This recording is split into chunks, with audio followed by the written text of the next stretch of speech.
안녕하십니까. 예배학 지도 그리기의 저자 문화랑입니다. 여러분들 많은 관심과 사랑 보내주셔서 진심으로 감사를 드립니다.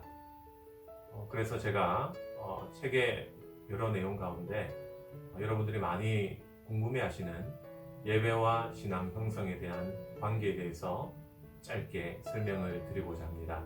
존 웨스토프는 어떻게 하면 한 세대의 신앙이 다음 세대로 전수될 수 있는가를 연구하였습니다. 웨스토프는 3세대가 함께하는 예배 가운데, 특별히 예배 가운데 행해지는 예전과 의례가 신앙의 형성적인 힘을 부과한다고 주장하였습니다. 하지만 존 웨스토프는 교육학자이기 때문에 교육학적인 차원에서 이 과정들을 설명했습니다. 저는 예전학자로서 어떻게 예배신학적으로 이것이 증명될 수 있는지, 예전이 어떻게 우리의 신앙 형성에 영향을 미치는가를 설명하고자 합니다. 사실 우리 개신교 전통에서는 예전이라는 용어가 좀 생소합니다. 그리고 깊은 이해가 부족합니다. 예전이라는 용어를 처음 들었을 때 사람들은 이것이 로마 가톨릭적인 용어가 아닌가라는 생각을 합니다.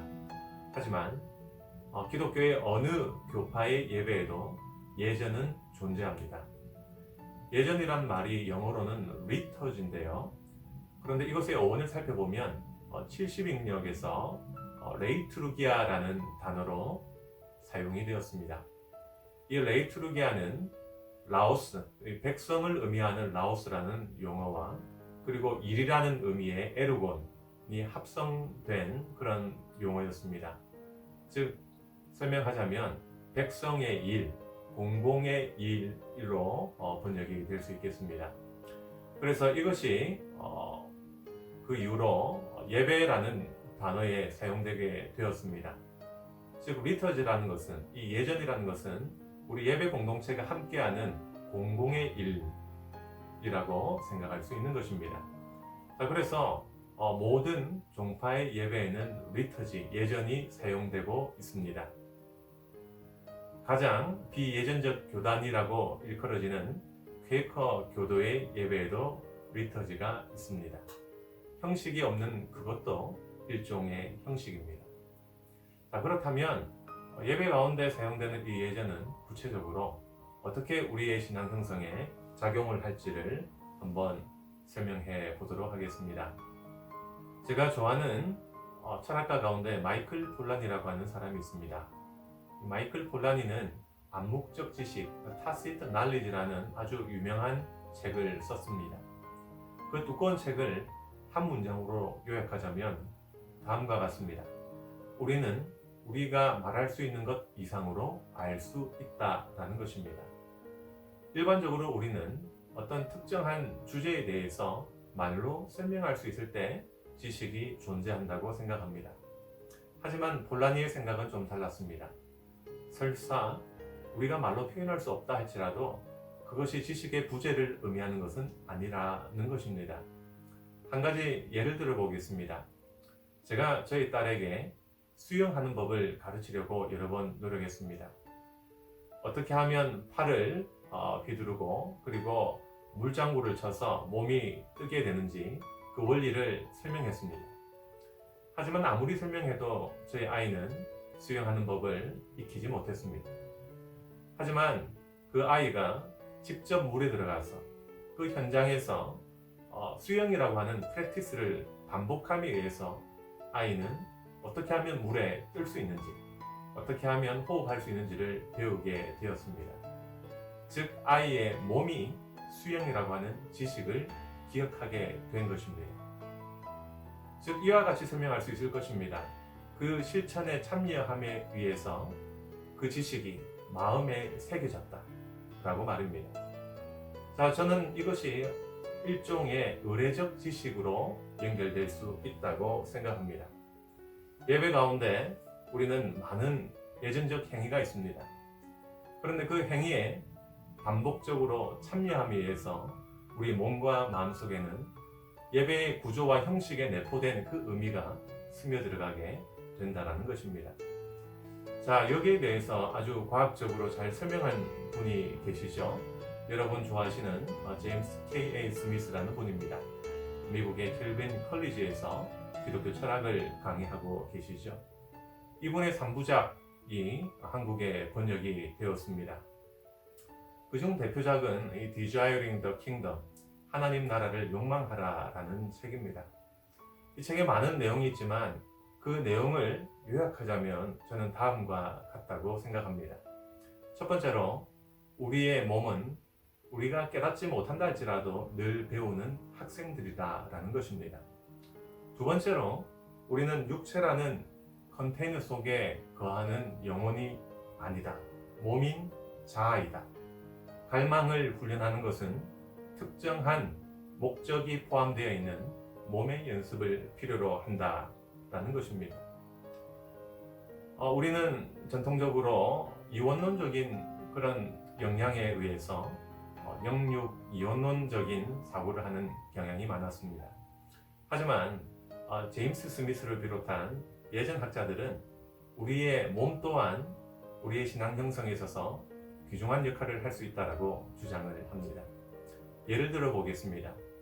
우리가 때때로 기도할 때 무릎을 꿇고 기도할 때가 있습니다. 무릎을 꿇고 기도한다는 행위 자체가 마술적인 역할을 하는 것은 아닙니다.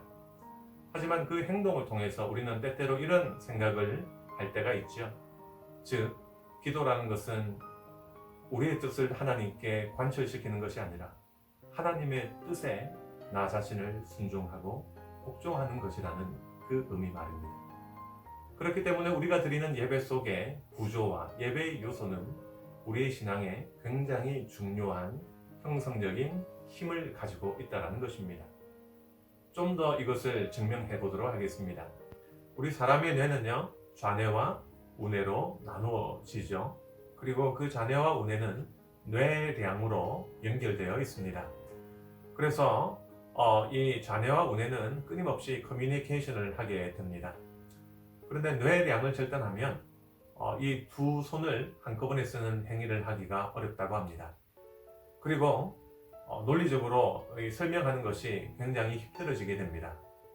어느 날 로저 스페리와 그의 연구팀이 분할 뇌 실험을 했습니다. 그래서 이 간질 환자에게 한쪽에는 열쇠를 지나가게 하고 한쪽에는 반지가 지나가게 했습니다. 그리고 무엇이 지나갔는가를 그 실험 대상에게 물었습니다. 그러자 그 피실험자는 손가락으로 반지와 그리고 열쇠를 정확하게 지적해 내었습니다. 물론 말로 그것을 완벽하게 설명할 수는 없었습니다. 하지만 로저 스페리와 그의 연구진은 결론 짓기를 우리 사람에게는 인지적 지식과는 또 다른 차원의 지식이 존재한다라는 이야기를 했습니다. 저는 그렇게 생각합니다. 이것이 바로 의례적 지식과도 연결이 될 수 있다라고 말이죠. 자, 그래서 우리의 믿음과 우리의 실천은요, 굉장히 밀접한 관계가 있습니다. 저 뒤에 나오는 이 메비우스의 띠와 같이 무엇이 먼저라고 말하기가 쉽지 않을 정도로 밀접한 관계가 있는 것이죠. 그래서 시카고 대학에서 오랫동안 가르쳤던 돈 브라우닝이라고 하는 유명한 실천학자는 이런 이야기를 했습니다. 실천은 의미를 내포하고 있는 것이고 이론을 포함하고 있는 것이다. 실천에서 이론으로, 그리고 또 다시 실천으로. 그래서 우리가 생각하기를 우리는 기도라는 책을 다 읽고 그 이론을 배우고 나서 기도의 자리로 가는 것이 아닙니다. 우리는 기도하는 법을 기도하면서 배우게 됩니다. 예배의 책과 이론을 마스터하고 예배의 자리로 나가는 것이 아닙니다. 우리는 예배하면서 예배하는 법을 배웁니다. 예배의 구조와 요소 속에서 우리는 거기에 내포된 의미를 배우게 됩니다. 그렇기 때문에 1년 52주 반복되는 우리의 공적 예배는 너무나도 우리의 신앙 형성에 있어서 중요한 것입니다. 자, 그렇다면 마지막으로 우리는 이 예전의 신앙 형성에 미치는 영향을 어떤 과정으로 설명할 수 있을까요? 첫 번째로 저는 반복을 통한 습관 형성이 일어난다고 생각을 합니다. 뒤에 화면에 보이시는 것은 물방울이 떨어지는 그림입니다. 한 방울의 문방울은 형성하는 힘이 적습니다. 하지만 그 물방울이 오랫동안 반복적으로 어떤 특정한 지점에 떨어지게 된다면 마치 종류석과 석순을 가진 석회암 동굴처럼 아름다운 신앙의 형성의 모습들을 보이게 될 것입니다. 반복은 무의미한 것이 아니라 일종의 이해의 그물을 형성하게 된다는 것이죠. 두 번째로 우리의 기억을 돕고 아이덴티티, 정체성을 형성하게 됩니다. 예배는 우리가 하나님의 구원의 역사를 기억하고 또 구원하실 그 역사를 기대하는 것입니다. 기억과 기대의 중간에 우리는 위치해서 우리에게 밀려오는 그 하나님의 메시지를 접하게 됩니다.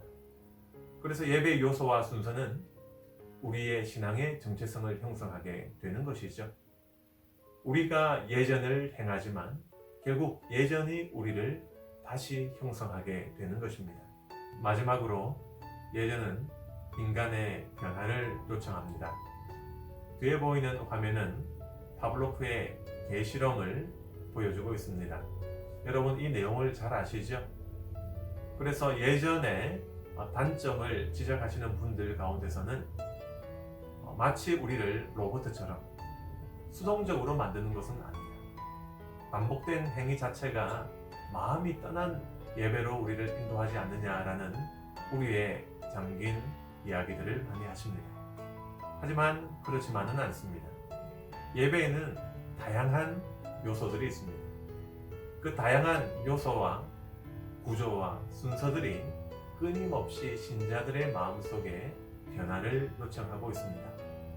우리는 설교 말씀을 통해서 은혜를 받고 우리의 마음속에 결단을 하기도 하지만 때때로 기도하면서 때때로 찬송을 부르면서 하나님의 임재를 느끼고 또 그분의 말씀 앞에 순복하는 변화의 역사들이 일어나게 됩니다.